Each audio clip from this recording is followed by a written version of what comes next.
Chapter 2. The Arrival of Kaguya and Ishiki. By the time Kaguya and Ishiki began their journey towards Earth, countless worlds had almost certainly already met the same fate that now awaited humanity.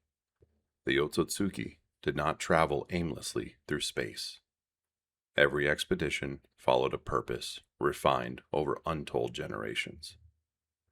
A suitable world would first be identified, a planet rich with life, abundant natural energy, and capable of sustaining the growth of a divine tree. One such a world had been selected. A pair of Otsutsuki would be dispatched to oversee its harvest. Earth met every requirement. Its oceans covered much of its surface. Vast forests stretched across its continents.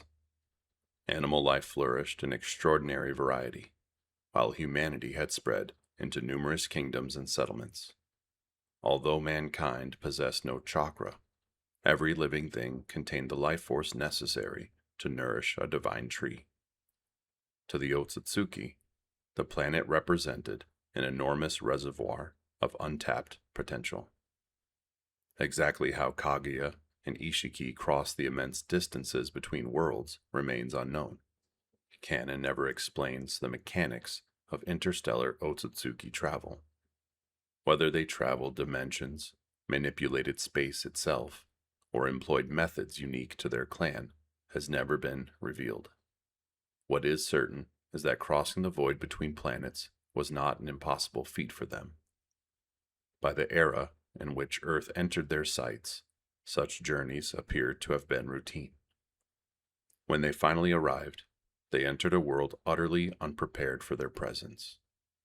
There were no warriors capable of sensing the tremendous chakra contained within their bodies, because chakra, as humanity would one day understand it, did not yet exist among mankind.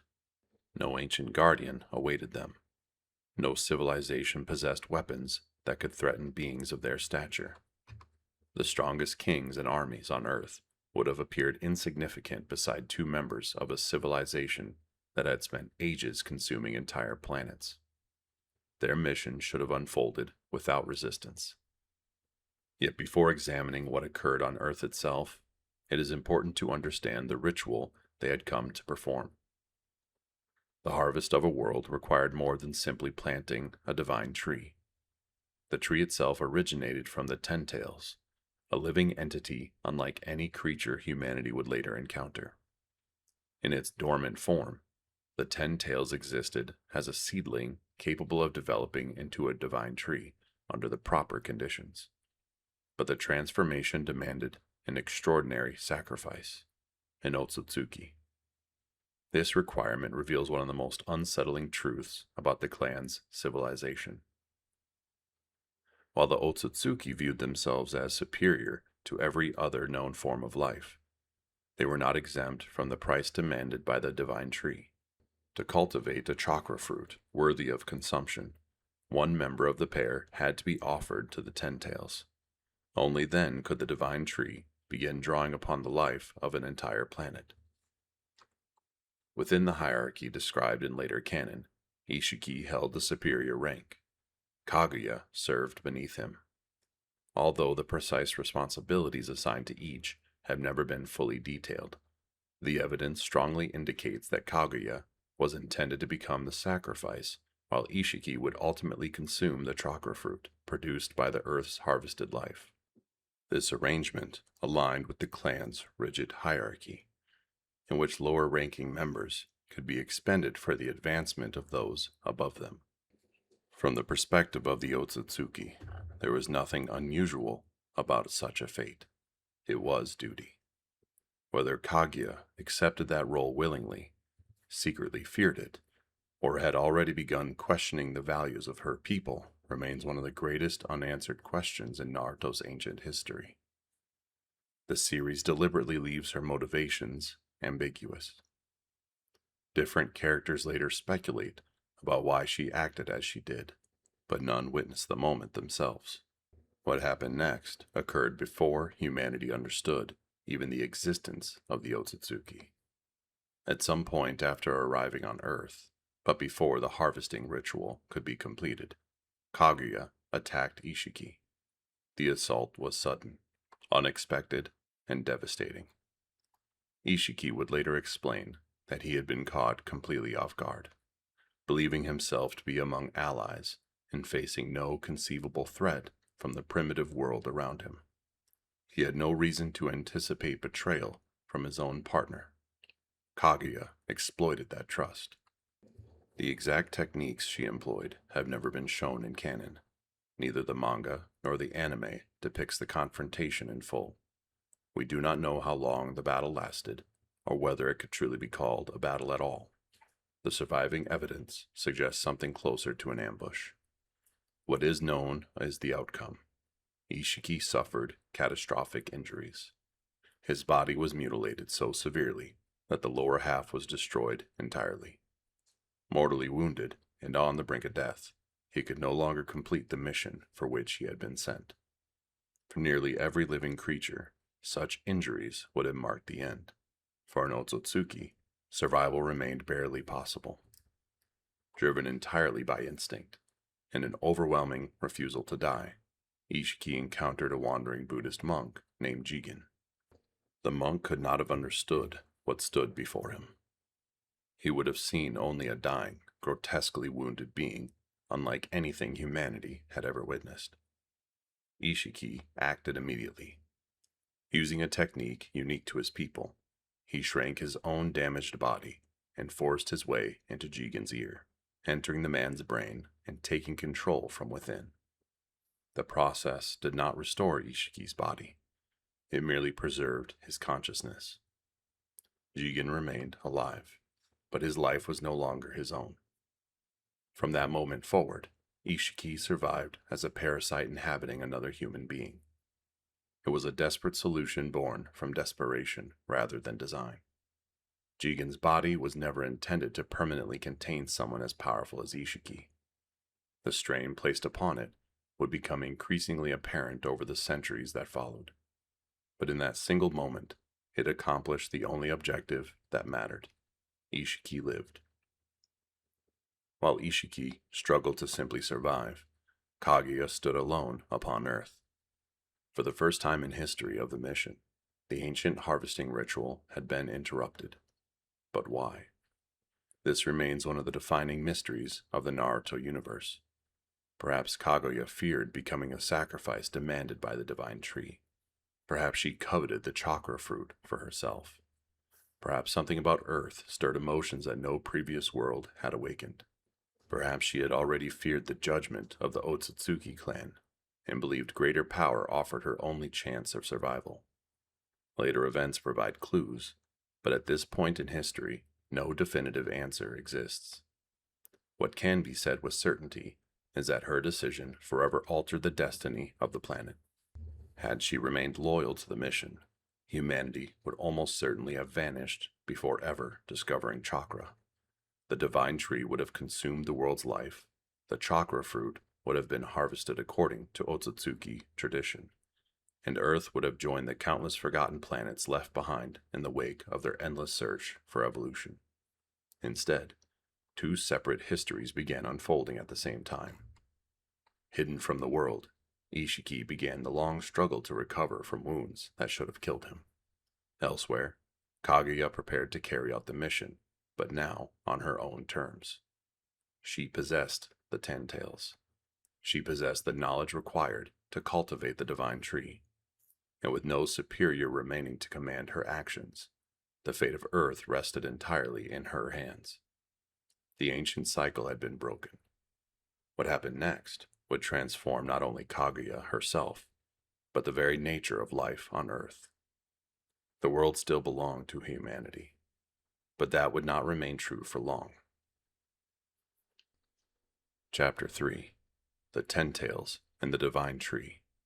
Long before humanity learned to mold chakra into techniques, long before legends spoke of gods descending from the heavens, one organism lay at the center of every Otsutsuki harvest. Known throughout later history as the 10 Tails, it would eventually become one of the most feared beings ever to exist on Earth. Yet in its original form, it was neither a monster seeking destruction nor a weapon created for war. It was a seed. Understanding the Ten Tails is essential because nearly every major event in Shinobi history can ultimately be traced back to it. The rise of chakra, the existence of the divine tree, the creation of the tailed beasts, the ambitions of Madara Uchiha, the Fourth Great Ninja War, even the moon itself, would all originate from this single life form. Yet at this point in history, none of those events had happened. The Ten Tails had arrived on Earth alongside Kaguya and Ishiki as part of a harvesting expedition.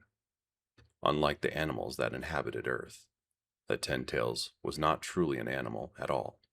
It existed as a living organism specifically suited to the Otsutsuki method of cultivating worlds. Rather than feeding upon flesh or hunting prey, its purpose was to absorb life itself. When properly prepared, the Ten Tails would transform into what later generations called the Divine Tree. Although the words Ten Tails and Divine Tree are often used interchangeably, they are not exactly the same thing. The Ten Tails represents the organism. The Divine Tree represents one stage of its life cycle. Once planted within a suitable world and nourished through the sacrifice required by Otsutsuki tradition, the organism would root itself deep beneath the planet's surface. From there, it would begin an unimaginably long process of extraction. Its roots expanded across continents. They reached beneath mountains. They spread beneath rivers. They wound through forests. Eventually, almost no part of the planet remained beyond their reach. Unlike ordinary trees, whose roots absorb water and minerals from the soil, the Divine Tree sought something far more valuable: life force. Every plant, every animal, every human being, every microscopic organism, every living thing upon the planet contained energy accumulated over millions of years of evolution. The Divine Tree gathered all of it into a single living network. The process was gradual. Entire civilizations would not necessarily notice what was happening at first. Crops might weaken. Forests could slowly die. Wildlife populations would decline. The world itself would begin to lose its vitality as more and more of its life was redirected into the growing tree. Nothing escaped the harvest. Even death became a part of the process. As living creatures perished, their remaining energy also returned to the Divine Tree. It was, in many ways, the ultimate expression of efficiency. To the Otsutsuki, an entire biosphere existed only to produce a single fruit.